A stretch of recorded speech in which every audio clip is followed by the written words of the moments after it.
Okay, it's time for the next episode in the Tales from the Landlord series. Now, so far, you got the money for a house, you found a house, you bought it, you did all the repairs on the house, you're inspected and approved and ready to rent.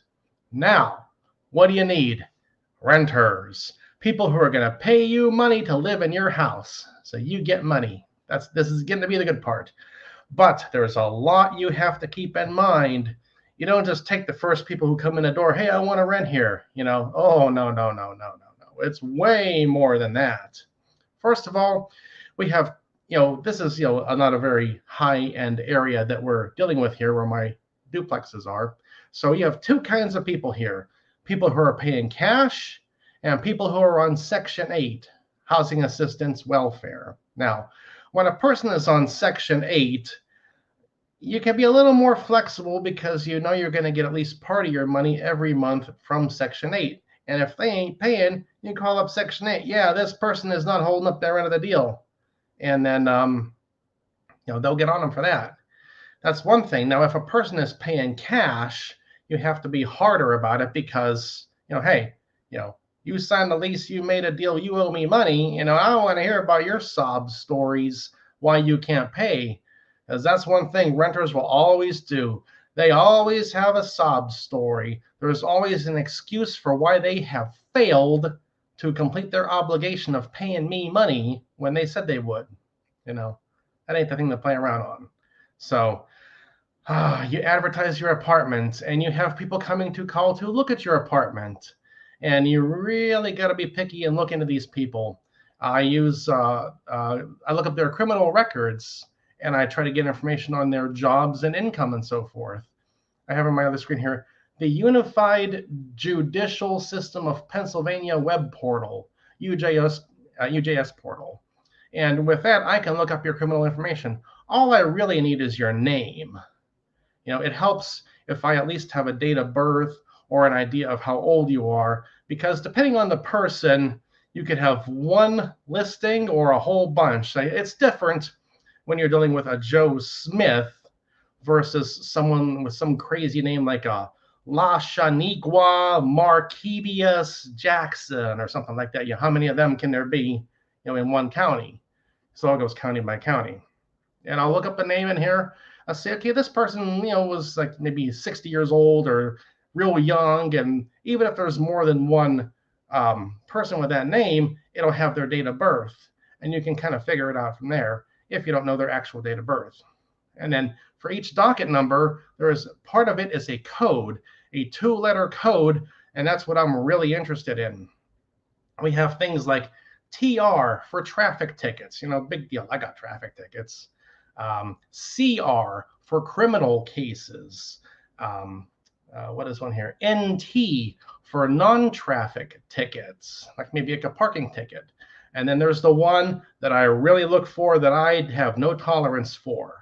The code is LT, landlord-tenant cases, which means they didn't pay their rent and they're going to get evicted, And if someone comes to me with landlord-tenant cases and they want to pay cash, no way. There's nothing they can say or do that's going to get me to let them into my house. I once had a girl come to look at one of my apartments, and she seemed nice and had a decent car and everything was fine.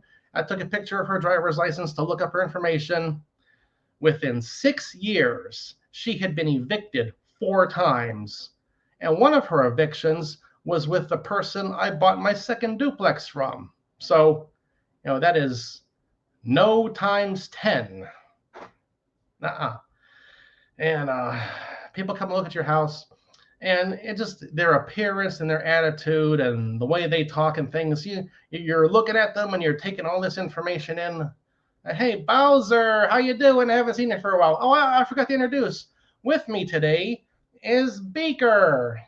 He was on my shoulder sitting in here before I started doing my show today.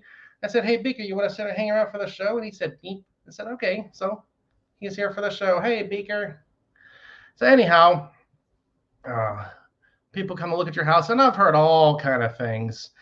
Whenever someone says, I'm in a hurry to move, I want to move into a place right away, that's a big red flag. Why? Because someone is kicking you out of their house? They don't want you around. You ain't paying your part of the rent. Oh, so you want to come and live in my house and not pay me rent? No. I had a guy. We'll talk about this guy again more later on. He was the heroin addict, and this guy was a doozy. But he comes in and he had a real good line, like a very energetic, positive attitude. Yeah, this is me and this is my girlfriend, and we're doing things together, and we're moving into a new place, and we have a 5-year plan. Oh, the 5-year plan. Yeah. Well, his 5-year plan ended up not quite working out. And we'll talk more about the heroin addict in a future episode. But yeah, these people. So most of them are, they might have a few questions about the place. I'll tell them about here are the bills you're going to pay, which in my case is all of them. I don't pay for anything in the houses. They pay all utilities, cable, electric, sewage, water, gas, everything. I'm not here to spend more money than I have to. I spend enough money buying the place and fixing the place. Time for them to pay out some.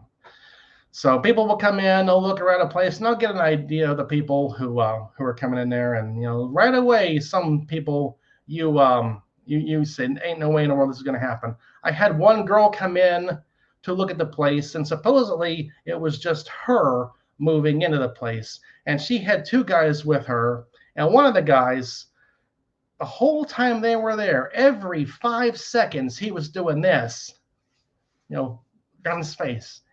The whole time he was just doing this. I'm looking every 5 seconds. He's just doing this. Are you on drugs or something? Probably. But I look at him, I would not be at all surprised. So yeah, that was an automatic no, because what you're telling me, you're going to move in here, and then I come by one day and they're all set up in there. Oh yeah, this is just my friend staying for the weekend. No. And you got to be really hard on people with, people who have pets. They mainly dogs and cats, because if the cats pee in the carpet, it's going to smell bad, and you have to get rid of the carpet. And I've had problems with people who have dogs and do not understand when I say you got to keep this yard cleaned up. What I mean is you got to keep this yard cleaned up. But we'll talk more about that when I get to the heroin addict, and then when I get to the pothead in future episodes. Today we're just talking about advertising for renters and meeting people at the house and showing them the house and answering their questions. And oh boy, then it doesn't even matter what they say or what they do or how they feel about the place. I get on the UJS portal and I look up their information, and that right there, that is the first yes or no. Everyone has a couple things, traffic tickets or whatever. Even some criminal cases I don't care much about. But a landlord-tenant case, you didn't pay your rent, you're done. I don't care. I don't want to even hear what other problems you may have had. You're done. I don't care. So let me think. What else can I say here? Beaker, do you have anything to say? No?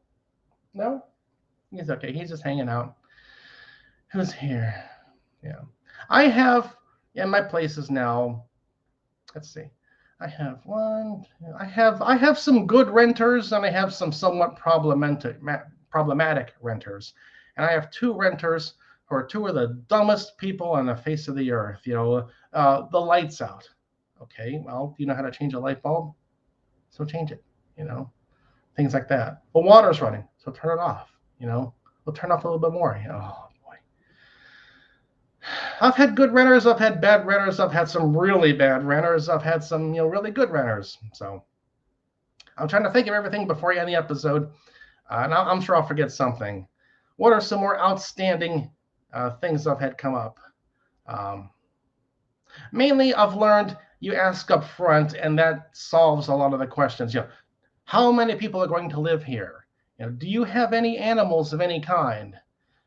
Things like mice, hamsters, gerbils, little things, birds, things like that, not a big deal. But dogs and cats, they can make a lot of mess and cause a lot of problems. And I've been through it a couple of times, and I ain't putting up with it no more. So, I have my papers here for, this is my, what do they call it now? My the personal comfort pet, or like the therapy pets like that. So, you can't discriminate against me for having a dog here. I have to have this dog with me. He's my my dog to keep me calm down so I don't freak out all the time. Okay, you can bring a dog in. I'll find some other reason not to rent to you. Can't say that officially, but between you and me, we all know what's going to happen here. Because, like I said, no dogs. Because if you make a mess with that dog and you don't clean up after it, we're going to have a problem and you're going to be leaving.